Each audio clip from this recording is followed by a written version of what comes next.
Hello, fellow listeners. This is Professor J.E.L.Lehnsherr here with the trigger warnings.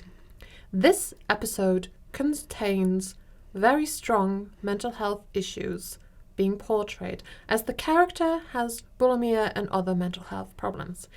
If you do have a problem with that or are suffering from any kind of this, if this triggers you, please be warned and maybe do not listen to this episode. We love you. And you're valid, very valid. So don't mind skipping this episode. Have a lovely day. Bye. It is. Fuck. It is Wednesday, my dudes. No, it's not. It's Saturday. Yeah, it's Saturday. Literally everything hurts, which is great. Like, I have an open wound at my leg. Every muscle is sore. But I tried bubble tea for the first time and I actually like it. I can't do my medical profession thing and fix up his wound because he has not told me how bad the wound was.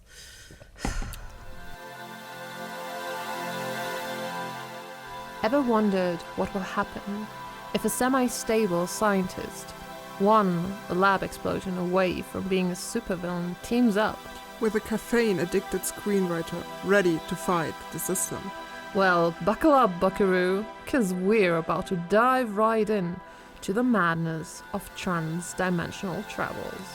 Take a seat in the front row as we take beloved movies from this dimension and pitch it with a completely different genre, thus creating a whole new classic.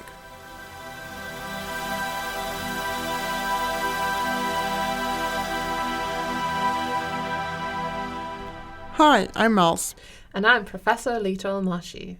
And this is In Another Reality.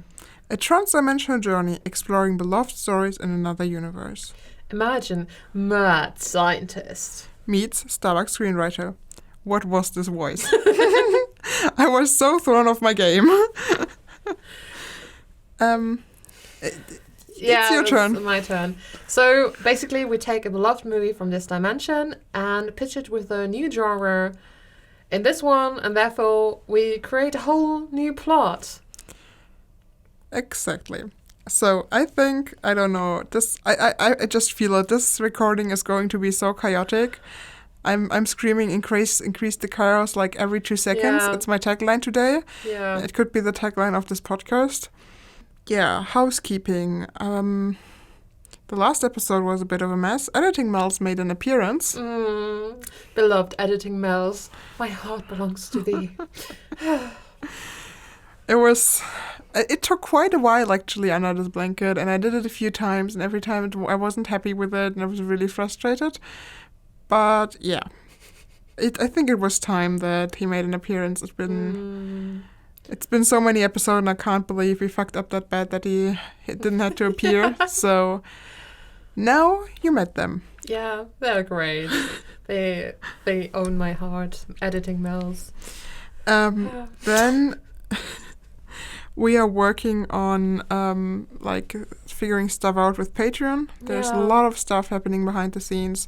But if anything's like concrete, or we know like a date where it's going to launch or anything else, we just gonna keep you updated. Just so you know that that's something that happens. Mm-hmm. Do you have anything? Nope. I don't have any corrections. I do not have any shout-outs. I mean, I would shout out again to our listeners from Washington because I haven't heard from anyone and I really want to know who you are as a person. So I once again shout out if you're from Washington and listen to this podcast. Or like, if honestly, doesn't matter. Doesn't matter who or what. No, shit, that's not a Kim Possible intro. Doesn't matter who you are or where you are, just get in contact. Yeah, we want to know who you guys are. Like, if you're listening to this and don't know one of us personal, like, please tell us how you found that, who you are. Mm-hmm. Tweet at us. Go to our Tumblr, Instagram, YouTube comments. I think that's Twitter. all. I said tweet at us first. Oh, yeah. Wait, that's a different... Oh, that's the same thing. We're doing great today. It's increase the chaos. Thing is, I'm in my 18th century poet billowy shirt, and the moment I put that on this morning, I stopped living in this world, and I completely forgot how the modern world works. Which is great. And we're back at the ASMR bit of Mel's randomly. I remember. I thought you would. Thought you would talk like for a longer time, so I thought, okay, I drink a sip, and then suddenly we're done, and I had all those bubbles in my mouth. I was like, shit. Oh no, the attention is back on me. Oh no. Yeah, basically. So glad we do not have cameras here, otherwise, oh my god. All right, you got a movie today. Oh, I do. Oh no, I do have to actually have to do some work here. Correct. Okay. It is a very new movie. I've only seen it last weekend, and I have to say, that was the only horror movie where I didn't fall asleep watching, and it was the most boring horror movie ever. That's an interesting combination, okay. Like, we were basically just watching horror movies the whole weekend, a friend of mine. And I fell asleep during I think it was The Sacrifice or something. I can't even remember that movie. And I fell asleep during that other horror movie with Leonard from The Big Bang Theory. Also fell asleep during that one. Then we watched another one, which I can't remember. I think it was called The Mother or something, with Javier Bardem and Jennifer Lawrence. It was dead boring, so I also fell asleep. I think you offended a lot of people there, because a lot of people love this movie, but that's okay. I fell asleep because I don't know. I mean, I haven't seen the movie. I just heard like it's dealing with some interesting themes, and it's just like very fucked up, but I don't know much about it. I know that some people love it, and I think some people think it's boring like you did, but I mean, I haven't seen it. To be honest, I fell asleep during apparently really graphic stuff. So yeah. Yeah, I mean, I feel that. I do that too. I mean, to be honest, I was up since 5 on that day, and it was already, I think, long past midnight. So we have watched a different movie before that. We watched also Pride and Prejudice and Zombies, which is a topic for another day. Yeah. Okay, so it's one of those Netflix original dramas I'm bringing here. It's a horror movie from 2021. The Devil All the Time. No. Okay, continue. Okay. It's with... oh my god, we actually had this one person already on the podcast who we turned into a killer siren. Ooh. So you probably remember our sweetheart Sophie? Amanda Seyfried is in it. Yes, in our wonderful Halloween episode with Mamma Mia. Yeah, and she is as stunning as back then in this movie as well. And with whom I'd like to call my boyfriend, James Norton. And I feel like the only reason why I did stay awake the whole time during this movie was because James Norton was in there. Okay. So, the movie's called Things Heard and Seen. Interesting. I think I never seen or heard this movie. I'm so sorry. Yeah. I had to say it like that. I'm so sorry.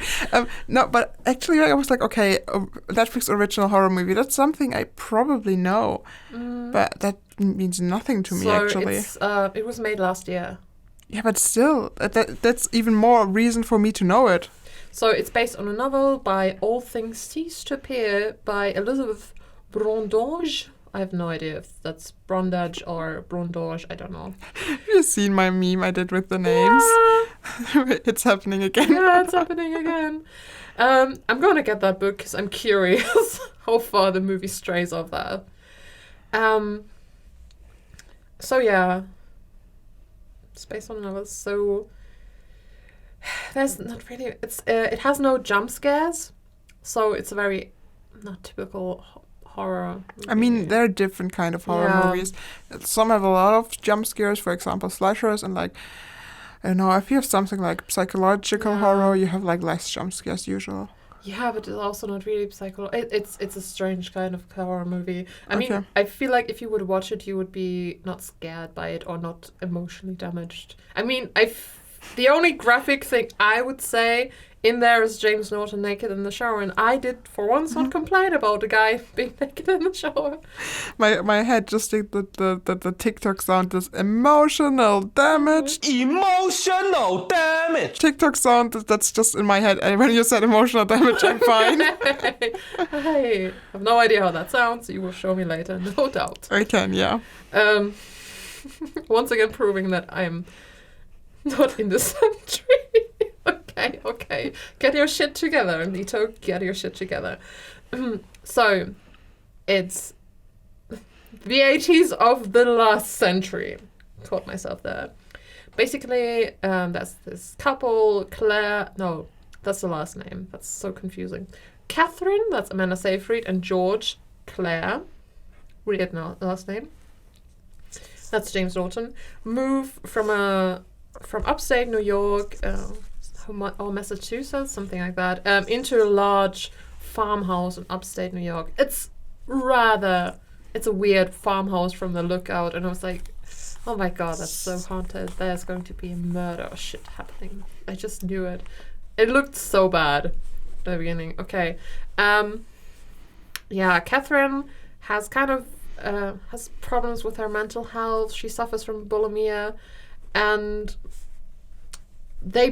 she bonds with the ghost of the woman which was previously killed there, and you see the married couple slowly grows further apart. There are some weird things going on in the house which are kind of creepy, but I did not feel they were creepy.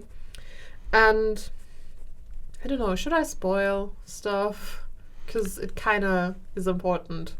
Yeah, do it. Okay, so basically, George is kind of a shady asshole. Not gonna lie, I still like him though. He somewhat gets possessed by the husband who killed the previous Okay. husband. Yeah, it's very subtle, and I feel like loads of people would not notice, but that was the only logical explanation my brain could come up with. And he gets very obsessive and very weird. He also has something to hide, like he's not actually a real doctor, like he never passed his exams, but somehow still managed to get the job at the local school. This gets uncovered, and he has to kill his boss in the boat. Okay, that's a very extreme method to deal with that. Yeah, but you don't see how he kills his boss. Basically, he drowns him. Something weird going on there, and he then runs into the new best friend of his wife, who sees him completely dripping wet, and she's like, "Oh, something weird is going on." And then obviously it comes out, yeah, that dude died. Okay, she ends then up in a coma because he tailgated her with his car, and she's probably not going to make it out alive. Anyways, and Catherine, of course, noticed something strange is going on. She starts an affair with one of the local guys. She knows that George is having an affair with the cousin of the guy she's having an affair with. It's all very weird. Anyways, and then they fight, and he spikes a drink and then kills her. But the ghost of the woman who's been there before kind of goes into her body and protects her from being killed, so she does not feel the pain of dying. Anyways, George then fakes her being ill, and then comes home the day after and just sees blood dripping on his car. That's also how the movie starts. And then calls the cops and says, "Oh my god, my wife's been murdered." Shit like that. And he gets away with it until the two, like Catherine, who's now a ghost, and Ella, I think, Ellen or something. She's the wife, like the ghost who helped her previously.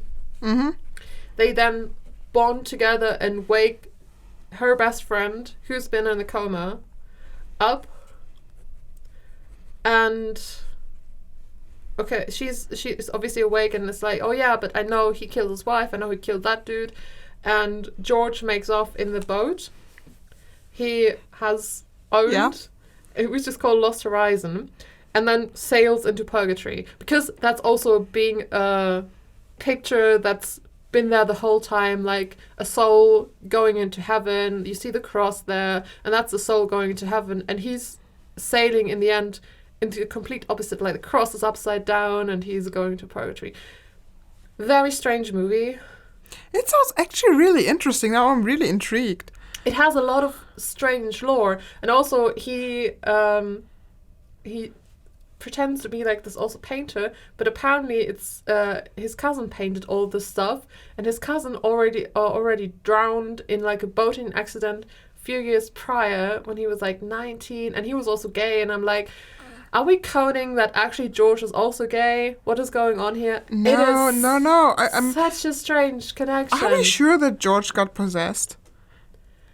Yeah, because there's also the scene where you can hear the husband talking, and there's also the scene like, they are having a seance. George isn't there, but Catherine is there, and they're having a seance, and I was like, oh yeah, a good soul's trying to break through, but something's stopping there, and it's the husband. Okay. Yeah. Okay, because it wasn't quite clear how it is. As you said, like, yeah, you can maybe see it if you pay attention. I was like, okay, is it in there? Is it in the subtext? It's you have to see the movie, and I feel like I have to point it out. But I mean, he's kind of dodgy from the beginning, but. Okay, so dodgy dude gets really evil after being possessed and doing more dodgy shit. I mean, the house is already evil. Like, the house is evil as fuck, because the previous story was like, she also found a Bible which says, oh, those souls were damned. They did not die, they were damned. Mm-hmm. So you have 3 generations, basically. The first generations were the Smiths. You see them in a picture. Husband killed wife.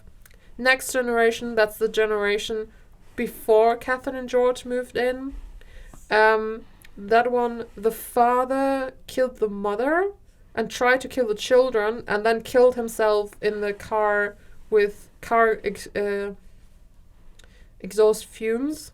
Mm-hmm. And then George and Catherine move in, and the first night they were in this new house, they also smelled the car exhaust fumes. Okay, I see. Yeah. So it's basically just a haunted house. Yeah, it's a very strange haunted house. And I think later in the movie you also have the scene where he's sitting in the car and thinking about things. And I thought, yeah, okay, he's going to do the same as the previous ones. But it did not. All right. The thing is, I already now have a pretty clear picture in my head, like how it's going together with my genre, actually, which is really, really fun. My genre is coming of age. Because, like, I don't know, I was like, okay, horror, what is like the opposite? It would be like a children's movie, but I don't know if that's what it should be. So I was like, okay, we're making coming of age. I saw that, was like, yeah, I take that. Okay. And the thing is, like, coming of age focuses, it's like a direct quote I found on the internet, focuses on the psychological and moral growth or transition of a protagonist from youth to adulthood. Mm. Obviously, those characters are already, like, adults. Yeah. But if you, like say, okay, they're not adults, but they're teenagers, a lot of the stuff happened in this movie can be, like, transformed into a coming of age movie, actually. Mm. Because you have the personal growth, you have the emotional responses in there, it's often dialogue heavy. It's like basically like a teen movie. And often there's like an adult problem. And those teens have to overcome them. And by overcoming them, they are transitioning into adulthood. That's like how those movies often like go. Okay. Those protagonists, like the things they have to overcome, the problems are like stuff like, I don't know, some kind of romance, which is like falling out, or sometimes drug problems, or a teen pregnancy, stuff like that. Or playing football when you're an Indian girl, because, listen, the only age of sail, no.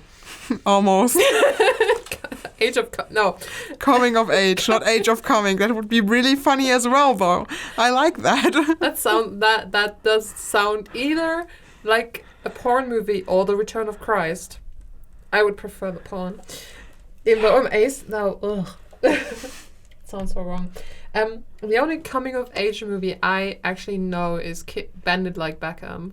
Okay. I'm not sure if that's a coming-of-age movie, though. I mean, I have written down Clueless, 13, Dear Evan Hansen, and Encanto. Those are the movies I've written down for coming of age. I haven't seen any of those. But you know the musical Dear Evan Hansen? Yeah, kinda. Yeah. I don't know it completely, though. This is fine. I'm trying to think of more like coming of age movies. I mean, theoretically, I would say you could categorize Love, Simon under coming of age. But that's a coming out. That's more like a coming of age. Yeah, Coming but out of age. it's still a coming of age movie, I would say. Oh god, I hate movies like that. Wow. We have the worst movie tropes for me. Woo! Worst movie genre. The thing is, I think a coming of age movie can be great if you're doing it right. Like for example, I haven't seen Euphoria yet, and I know it's a crime, but I would also categorize that as coming of age. Actually, I haven't seen that because it's not in my area of interest. But I've heard it's very great, and I've heard it's very good with and very popular with the LGBTQ community. Yeah, you have the gays in there. It's like very Gen Z, millennial kind of. It's just right up our alleys, I think, like for the younger generation, because it deals with problems that are known like to us, and like also Zendaya's in there. So I mean that's a huge plus. I know that Zendaya's in there because my Pinterest is very. I don't know why it's so full of Zendaya. I never search for her, but it's full of her, and I'm not complaining. She's a great muse. Yeah, but I mean I'm a historic TV show nerd and connoisseur, so I don't really do modern stuff. Yeah, that's very modern. That's like I think almost as modern as you can get. Yeah. Yeah. I mean, you do love your sci-fi too. Yeah, but that's not modern. That's No, it's the old sci-fi. I know, but still. I wanted to rewatch Star Trek. Like the other days, I was like thinking, I need like a TV show again. I can just like put on to like calm down after like. For the listeners, as context, I'm like in the phase where I'm doing my finals. And he's still doing podcasts and other projects with me. Yes. I do still a lot of other projects. I'm fine. Listen, I'm not a workaholic. You can. No. Everyone tells me that, but no, I don't really deny it because I really can't. But I'm doing fine. He's relaxing with these projects. Bear in mind that he's told me multiple times, and he would not cut down, even though I told him take a break. But he refused to. I told him take a break, but he refused to. And Hamilton is back on the podcast. Okay, coming back to what we are creating here. Yes. Right. What I was thinking, we basically can do the coming of age story with the ghost that Catherine's bonding with. Okay. So like this bonding, this friendship through the problems they're having is like the coming of age. You know what I mean? She's the mom, protective ghost. I mean, you can even leave the supernatural element in there. I think that's actually quite great if you do. I think that's something I would like or enjoy. Yeah, the mom ghost. You don't know the name, right? You guessed the name, but you didn't know it. I think it's Ellen or something. Yeah. Yeah.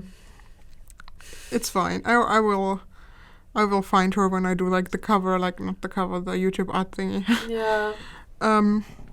I mean, because like overcoming those kinds of problems, like you said, Catherine has mental health issues, right? Yeah, and she's also suffering from bulimia. That's what gets her killed in the end because she has to take one of those protein shakes to be healthy, and she gets poisoned with them. Stupid. That's a bastard move to use that, something you get because you want to get healthy and use that to kill someone. That's I mean it's a very Borgia way of doing things. And then you can like, we need to get those characters down to like teenagers because it's coming of age. So you have maybe Catherine with like her boyfriend then, George, I guess. Mm. we could take the mom.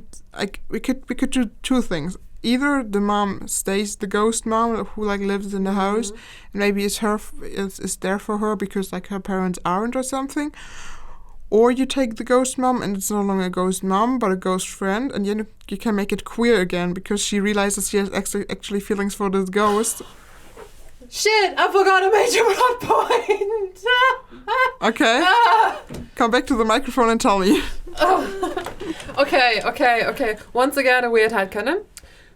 No, it's not really weird headcanon again. Anyways, I forgot about it. Catherine at some point finds the ring, and the ring has two girls on there facing each other in a loving embrace.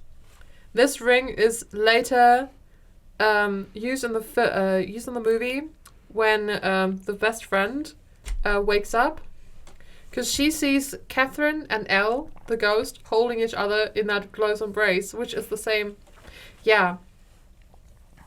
picture as on the ring. So yeah, that's why, and also it's hinted that that the best friend is having a crush on Catherine, but it's just a hint. Like it's just saying, so it doesn't have to be true. But yeah, there's this kind of queer element. Okay, so what if we once again destroy a heterosexual relationship and turn them into brother and sister? Because I have this idea.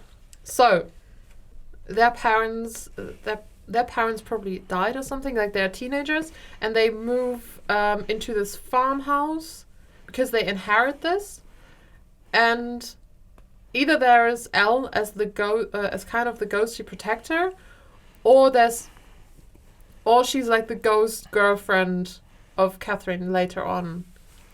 The thing is, I like Ghost Girlfriend. I like it a lot. But if we take the actual movie, it probably makes more sense if the ghost helps her realize that she's gay and helps her get together with the best friend, Yeah, we can do that like that, but then nobody can start getting killed. You still want to kill someone? Somebody nodding this head. But murder. I'm still all here for murder. That's actually why I wanted to keep him as the boyfriend. I wanted to keep him as this boyfriend who's like really abusive, and then she's actually like, because for example when we say okay, like the parents aren't here for her, she has clearly a need for like validation or love, and if this person is giving that to her, but it's like in a really abusive way, and he's like really violent, and maybe it gets so far that he's murdering not like the boss or something or like a coworker, but like maybe someone from school, maybe like really in an accident because it just got like they were like, I don't know. I don't know. But I would like to have James Norton's character actually be turned into a good character, because I'm just so sick of this trope. Yeah, the husband is the bad guy and oh my god, he's killing that, and the woman is the victim. I'm sick of this trope. The problem is that it isn't a trope. The problem is that's happening a lot in real life. I know. But I understand what you mean. I mean, I don't know. I think it would work really great if we have like a shitty boyfriend in there, which is the reason for like maybe because that she's scared to like out herself or scared to be like real with herself. But we can also keep it as the brother. Like if we can also say, okay, it's a brother. You want to redeem the character. Because it's James Norton. He's my boy. He's my boy. But I think we need an asshole character.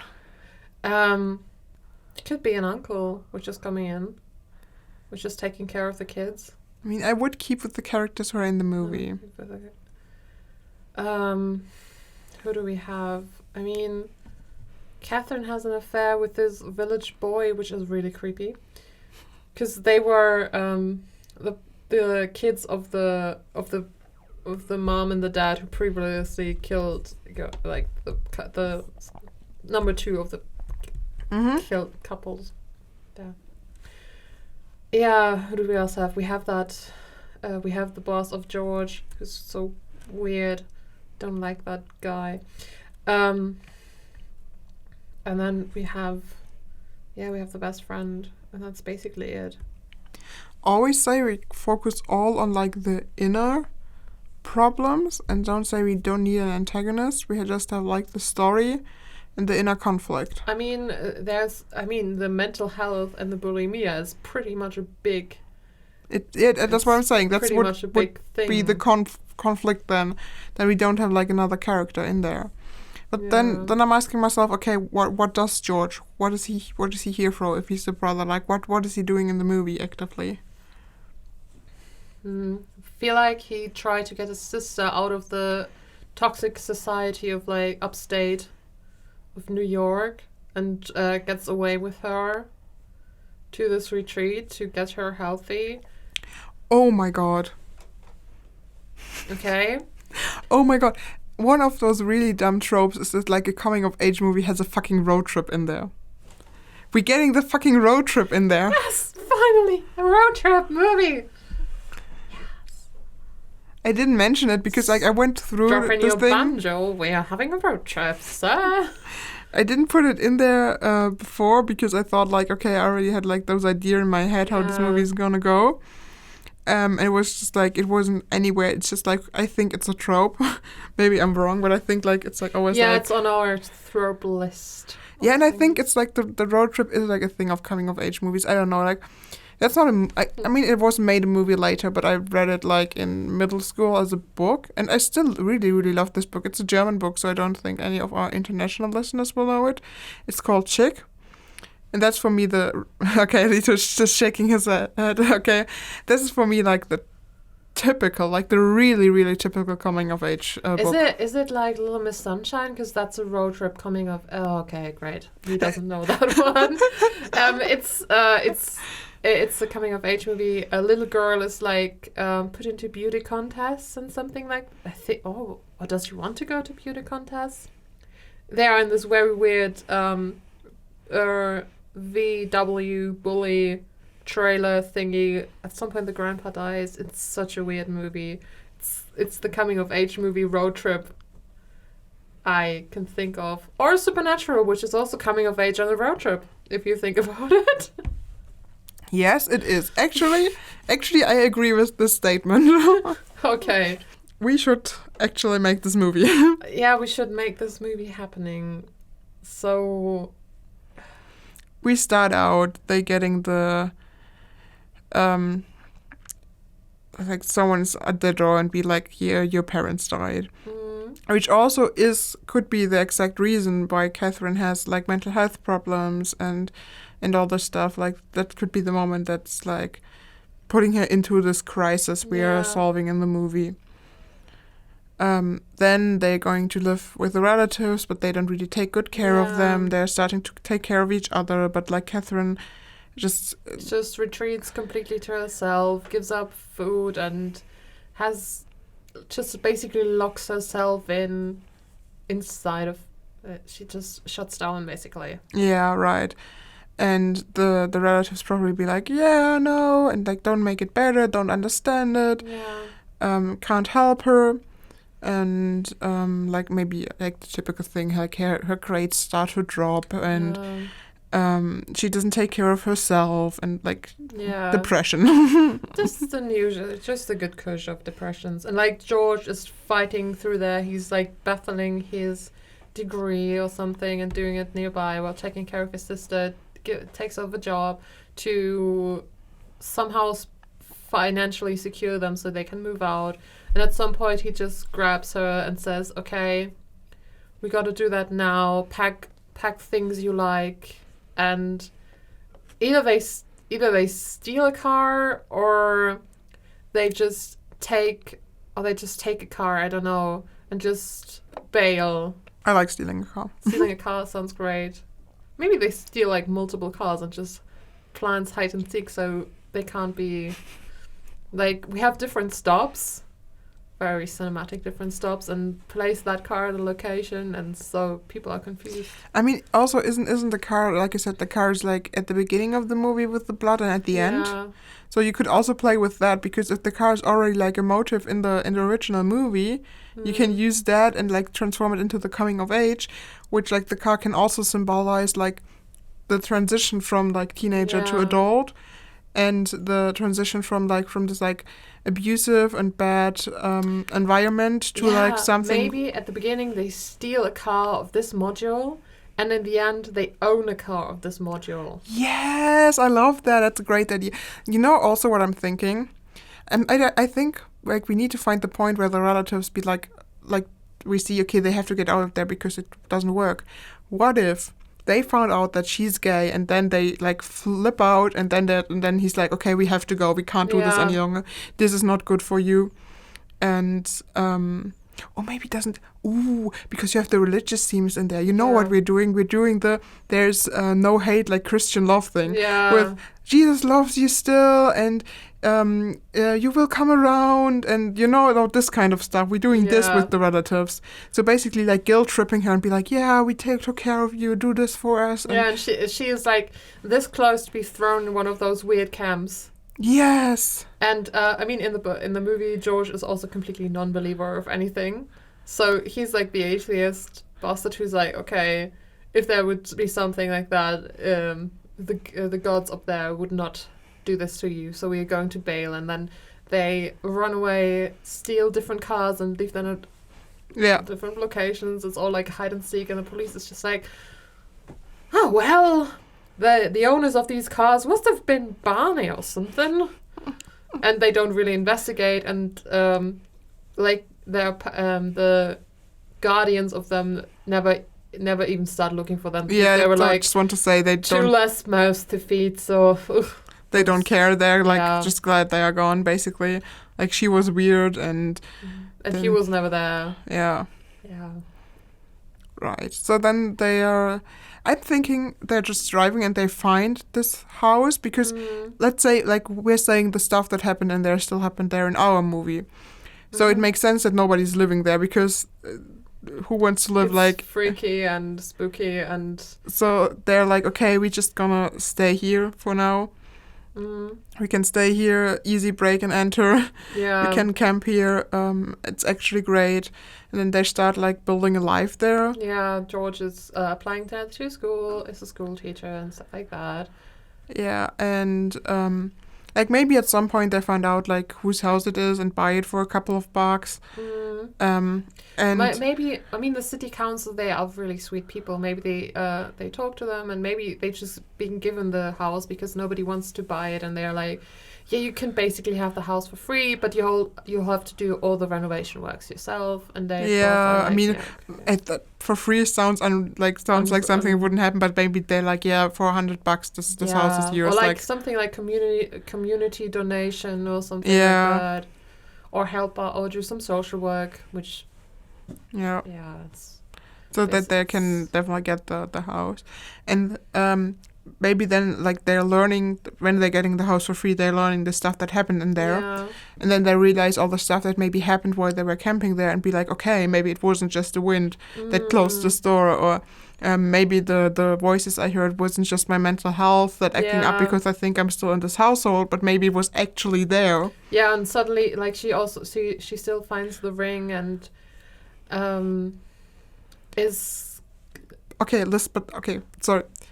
Yeah, okay, continue. Okay. The wife that was murdered by the husband was murdered because she was gay. Yeah.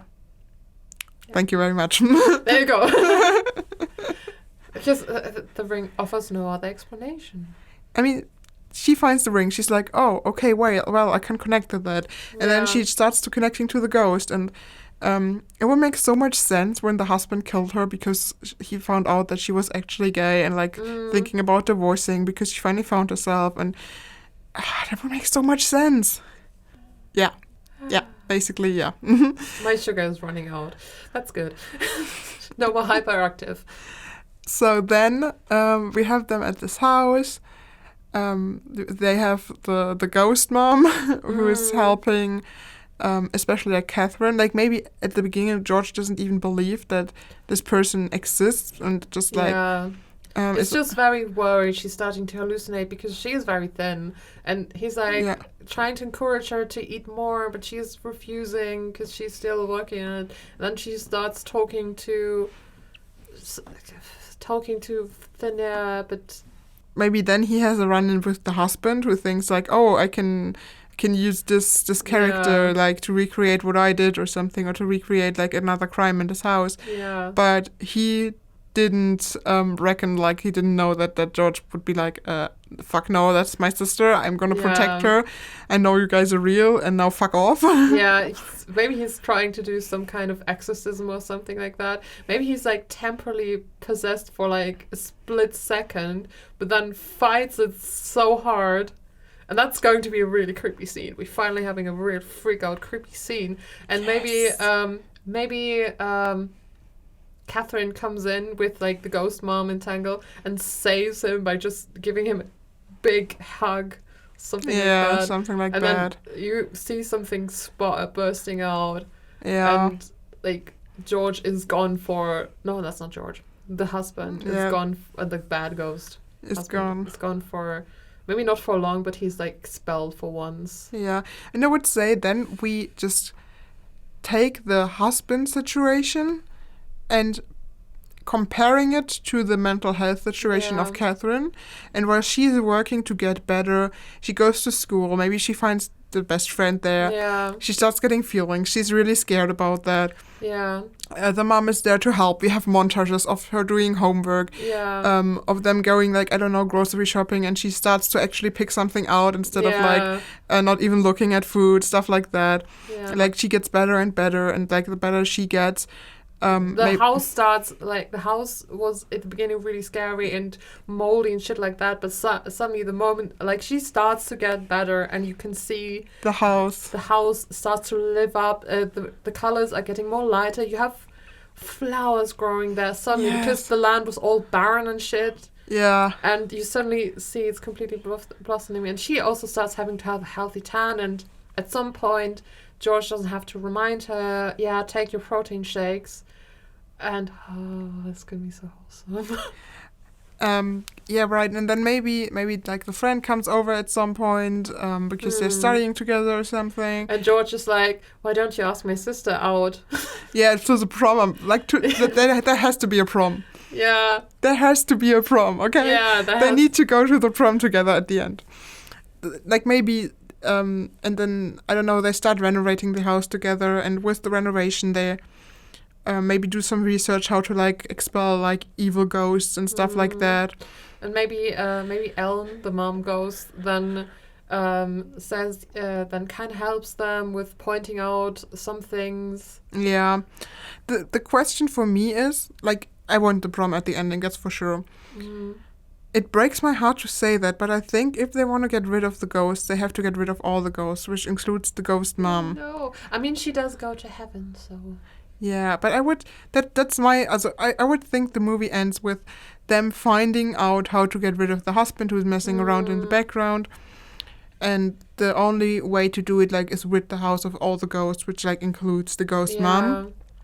And that could be, like, the moment, the coming of age moment. Like, the whole movie is obviously like coming of age and they're getting like more and more adult, but like this is the moment where they have to say goodbye to the person like who basically adopted them and have to say like, okay, now we can do this on our own. We have our skills at hand. You teach us everything. We can do this. Yeah.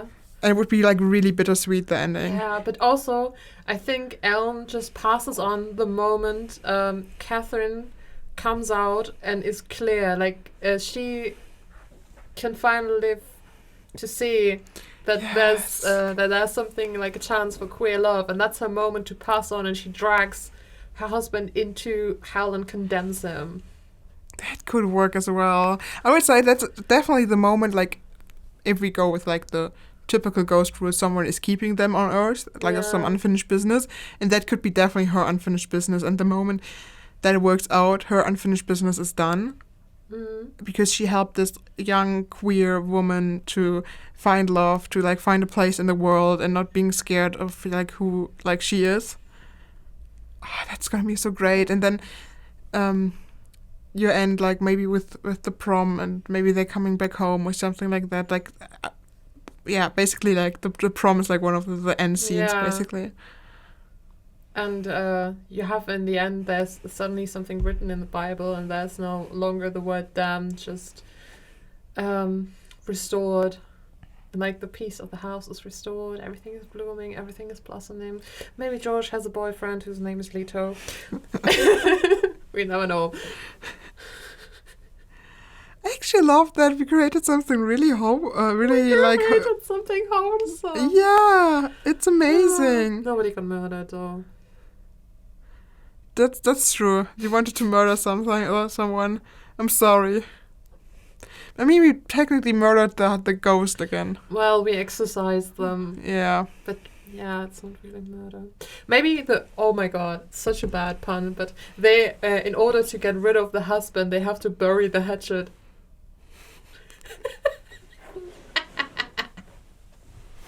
You know what I basically want the last scene of this movie be?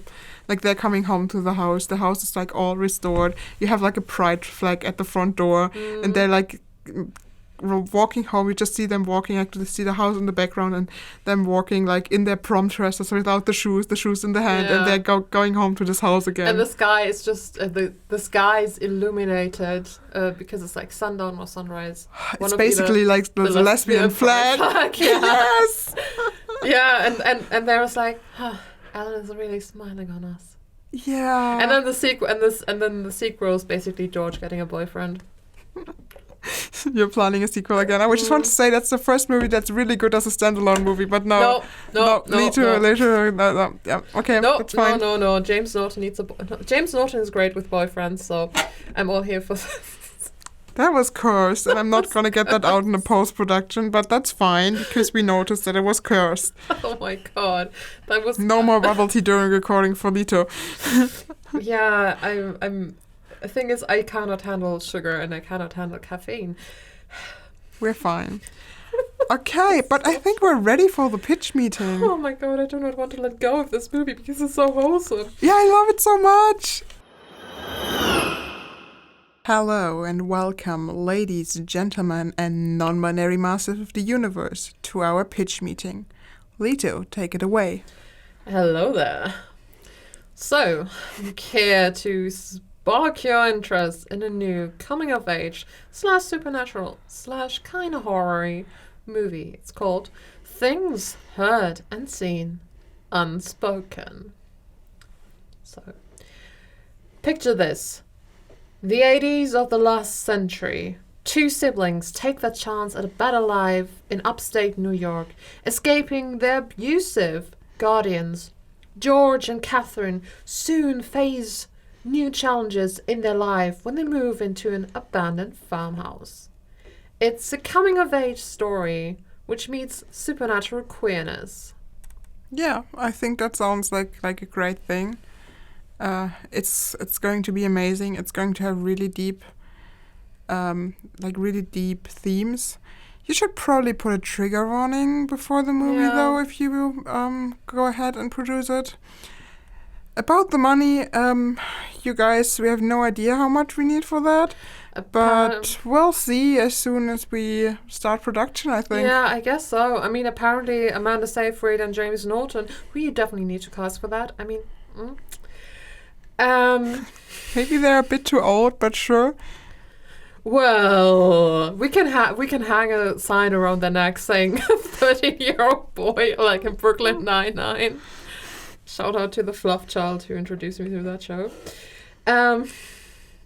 Yeah, this will work out fine. I mean, and you know, if you need a boyfriend for James Norton, I'm already here for that. Nice. Very, very subtle. Just very subtle, bringing in that here. Oh my god, if you're actually James Norton listening to this, please do not come after me. This would be very strange. As always, you can follow us on Instagram at J.E.L.Lehnsherr _official. On YouTube, just search for J.E.L.Lehnsherr. On Tumblr, you can find our blog In Another Reality, and on Twitter, we are at @inaliarray _pod. All of that is linked down below as well. Leto has a wonderful books. Maybe when you hear the pitch meetings, they're better every other week because Leto is doing them. They're very poetic then.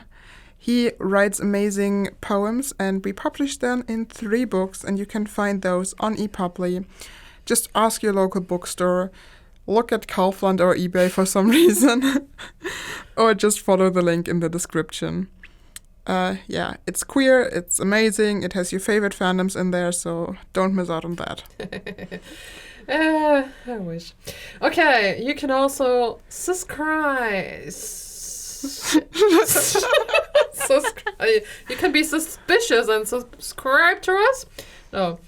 You can also subscribe to our channel to hear wherever you listen to would help us very much. You could leave a nice review at Spotify and Apple Podcasts. Comment. As always, refer us to your friends, to your enemies, to the friendly neighborhood ghost who's helping you out with your coming out. They're great. We love them. We love you, ghosties. To basically everyone. Yeah, to everyone you know, basically. Yeah. Yeah, but especially to this ghost mom you have. Yeah, we love you, ghost mom. Okay, then. Safe travels. Until next time. Woo!